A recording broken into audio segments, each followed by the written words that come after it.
চানাচুরটা তো দারুণ, বেশ টক ঝাল ঝাল। মুখটার পুরো স্বাদ বদল করে দিল। না, এবার সবার দিকে যাই। ফাটাফাটি চানাচুর, ফাটাফাটি একেবারে।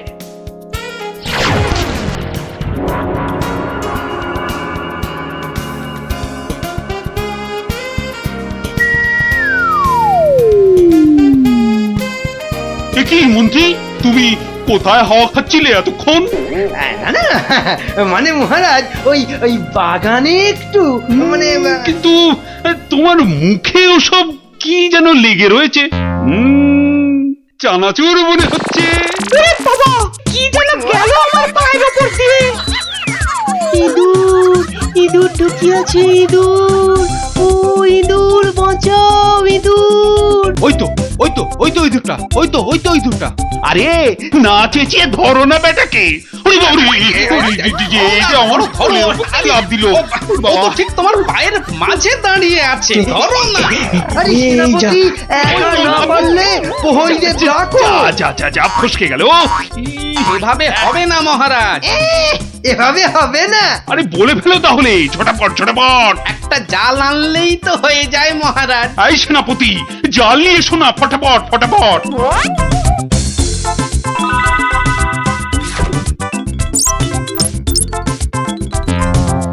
তাহলে দেখলেন তো মহারাজ, বুদ্ধি না খাটালে কোনো কাজই হয় না। আবার বড় বড় মুখ নিয়ে যাচ্ছ। যদি তুমি এই রাজসভায় না থাকতে না, দেখতাম তুমি তোমার ওই পেট মোটা বুদ্ধির জোরে কতদূর কি করতে পারতে। মহারাজ, মন্ত্রী মশাই কিন্তু আমাকে হ্যাটা করছেন। হ্যাঁ, এই তো গোপালকে জব্দ করার একটা দারুণ সুযোগ পাওয়া গেছে। এটা নাকি তুমি ভয় পাচ্ছ গোপাল? তার বলতে মহারাজ, দেখছেন না গোপালের ভুঁড়িটা কেমন ভয়ে চুপসে গেছে। কিসের ভয়? কিসের ভয়? বুদ্ধি থাকলে মহারাজের রাজসভা আর হাটে বাজারের ময়দান সব এই গোপালের কাছে সমান। তাই নাকি? দেখছেন মহারাজ, দেখছেন গোপাল কিভাবে আপনাকে অপমান করছে। ও, তাহলে তো তোমার বুদ্ধির দৌড় দেখতেই হয়। হ্যাঁ, তাহলে বলুন কিভাবে আমি আমার বুদ্ধির দৌড় দেখাবো? বেশ, তাহলে আমি তোমার সব সম্পত্তি কেড়ে নিলাম এই মুহূর্তে। আয়, কে আছিস? এক্ষুনি গোপালের বাড়ি যা, গিয়ে টাকা পয়সা সোনা দানা যা আছে সব নিয়ে আয়। সে কি? আর এই অবস্থায় তোমার যা সম্পত্তি ছিল, এই ধরো গিয়ে 10,000, তার দ্বিগুণ করে আমার কাছে নিয়ে আসবে, ঠিক 1 মাসের মধ্যে। 1 মাসটা একটু কম হয়ে গেল না মহারাজ? যতই বেশি সময় নাও, এ কম্য তোমার নয় গোপাল। বেশ, দেখাই যাক। তা মহারাজ, ওই আমার তো এখন টাকা পয়সা কিছুই নেই, তাই বলছিলাম যে ওই ইঁদুরটাকে কি পাওয়া যাবে? হ্যাঁ, ইঁদুর বিড়াল যা পাবে সব নাও।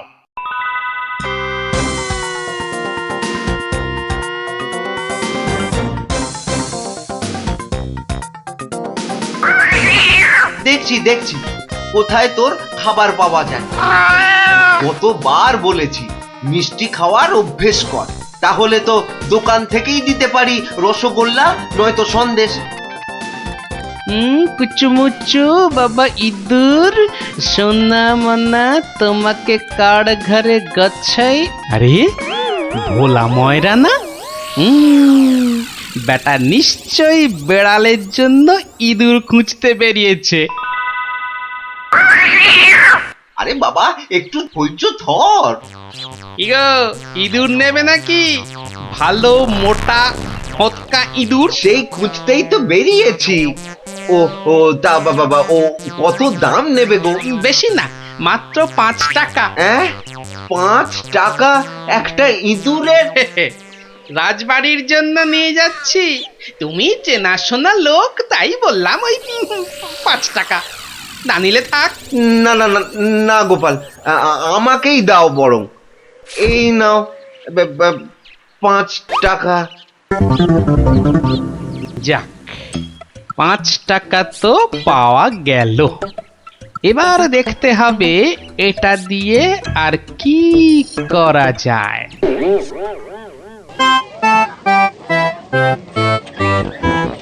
জল আছে, জল, সুন্দর খাবার জল, সঙ্গে আবার গুড়। এসো, খেয়ে যাও, খেয়ে যাও। এই দেখো খাবার জল। সঙ্গে আবার গুড় দিচ্ছি। এসো এসো এসো, সুন্দর জল আর তার সঙ্গে গুড় খেয়ে শরীর মন ঠান্ডা করো। আরে দাও দাও দাও এসো দাও। এসো এসো।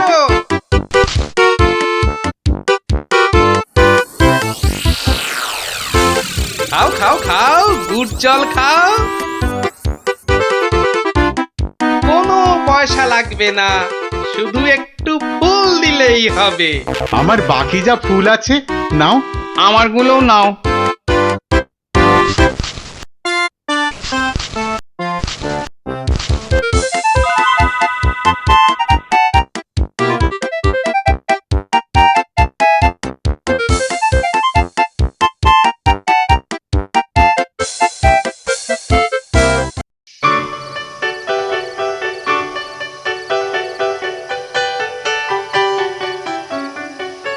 নাও নাও নাও, মালা গাঁথো।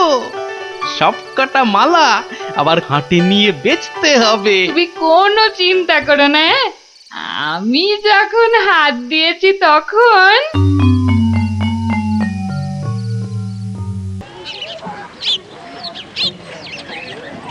মালা আছে, মালা মাত্র 2 টাকায় বড় বড় রজনীর মালা।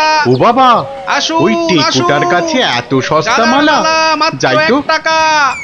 আসুন আসুন। আরে আমাকে দাও, আরে, আমাকে দাও, আরে, আমাকে দাও। আমাকে দাও না, আমাকে একটা দাও না, আমাকে দাও। আরে আবার আমাকে দাও, আমাকে দাও।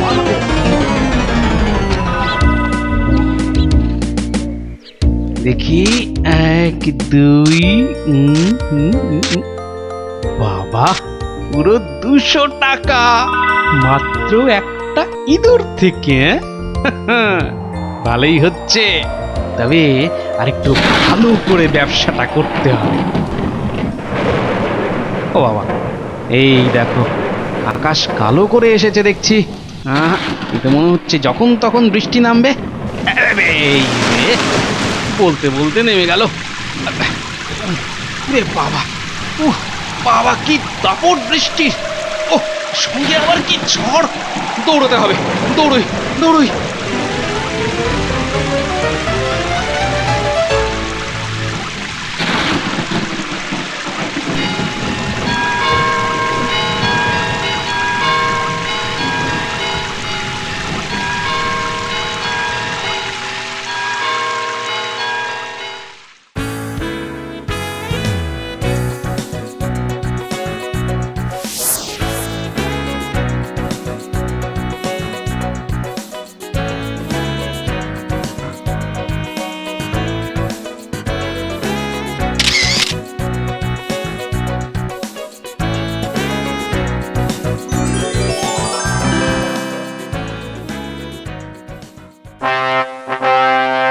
কি মন্ত্রী, গোপালের খবর কি?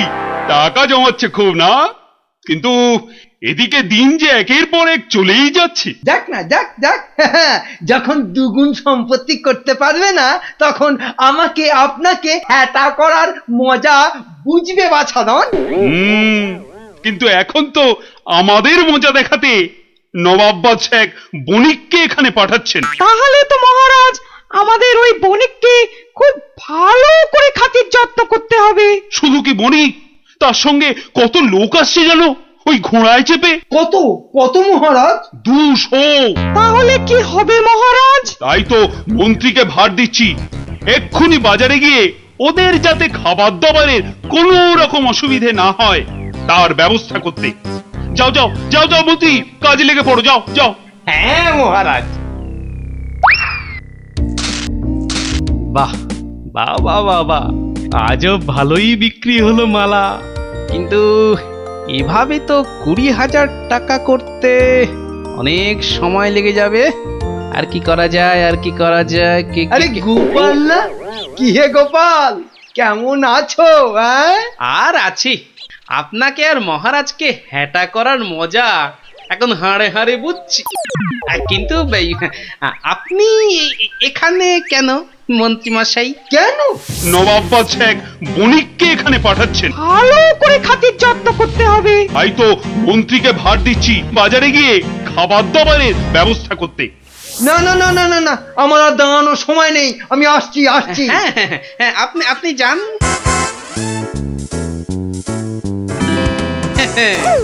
200 ঘোড়া আসবে, মানে ঘোড়ার জন্য ঘাসও লাগবে।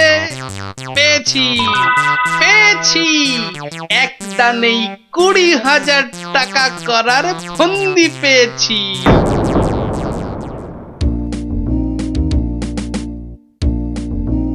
আচ্ছা, আর কতক্ষণ এভাবে দাঁড়িয়ে থাকতে হবে বলো তো? ওই তো তোর ঘাস কাটা হয়ে গেছে, এবার এলো বলে ওরা। হ্যাঁ, ফুল আলাদের ছেড়ে এবার ঘাস কাটুরিতে ধরলে কেন? এসো এসো, গুড় জল খেয়ে শরীর মন ঠান্ডা করো।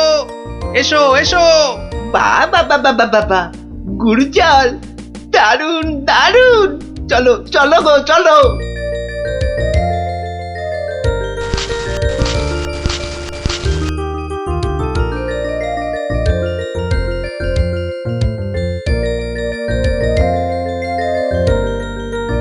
কিন্তু তুমি ওদের কাছ থেকে তো জল আর গুড়ের জন্য কিছুই নিলে না। নেব নেব, কিন্তু কদিন পরে নেব। কি যে করছো আর কেনই বা করছো, কিছুই মাথায় ঢুকছে না আমার।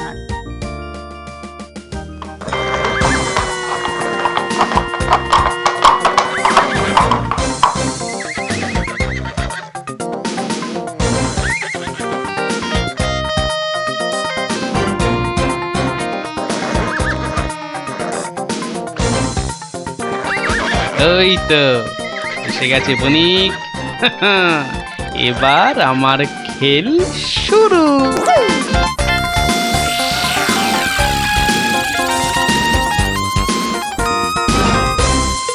মহারাজ মহারাজ, নবাবের নবাবের পাঠানো সেই বণিক আর তার দলবল এসে পড়েছে মহারাজ, এসে পড়েছে। তো আমার কাছে না এসে যাও, আগে রান্নাঘরে যাও। আরে দেখো খাবার দাবার তৈরি হলো কিনা। কদিন তো গুড় জল খাওয়ালাম, তো আজ আমি তোমাদের একটা আবদার করব। বলো বলো। আজ তোমাদের কাটা ঘাস আমি নেব, আর কাল থেকে 2 দিন তোমরা ঘাস কেউ কাটবেও না, আবার বিক্রিও করবে না। কি বুঝলে তো? বেশ, তুমি বলছো যখন তাই হবে।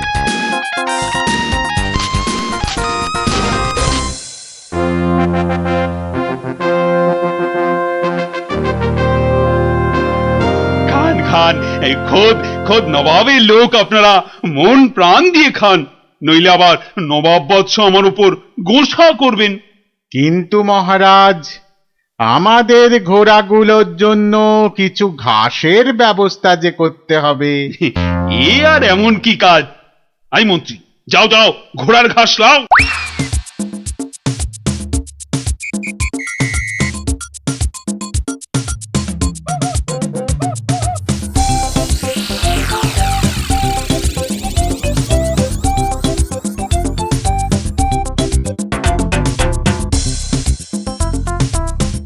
কি রে বাবা, বাকি ঘাস কাটুরেরা গেল কোথায়? হ্যাঁ, ওরা সবাই কাজে ছুটি নিয়েছে মন্ত্রী মশাই।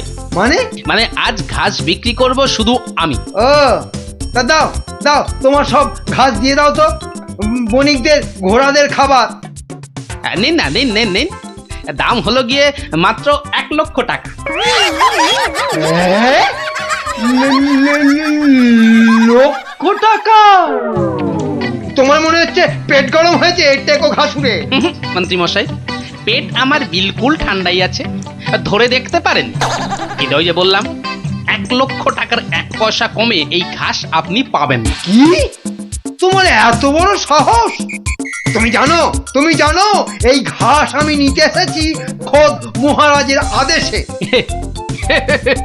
সে আপনি মহারাজ বা নবাব যার ভয় দেখান না কেন, এই ঘাস তো আমারই। তাই এই ঘাস আমি ওই 1 লক্ষ টাকার কমে কিছুতেই বিক্রি করব না, ব্যাস। এ তো মহাদেবও একগুয়ে ঘাসুরে। হ্যাঁ, এখন এখন কি যে করি না, মহারাজের কাছেই যাই আবার।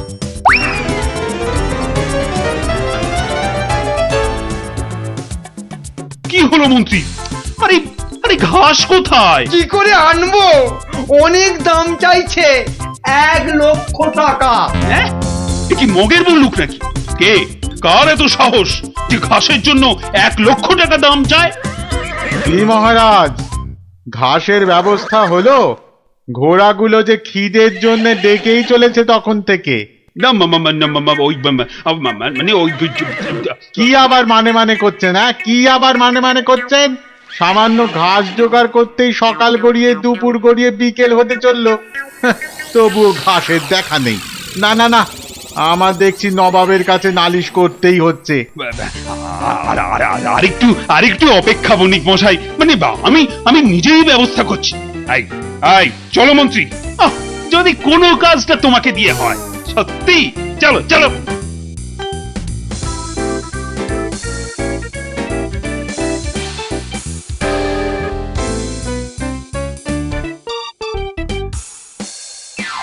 এই বেটে ঘাসুরে, তোমার এত সাহস, তুমি আমার কথা শুনেও ঘাস দাওনি?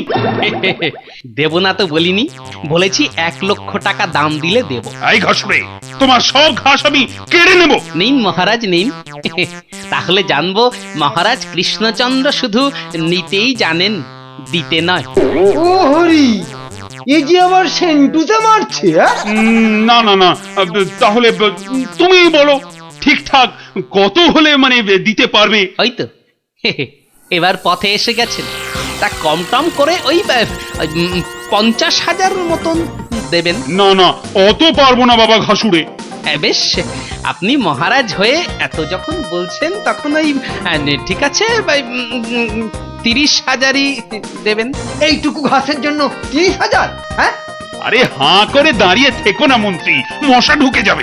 আরে দাও দাও, 30,000 টাকা দাও ওকে, আর ঘাসগুলো কাঁধে করে নিয়ে চলো। মহারাজ, ওই টাকা আপনার কাছেই থাক।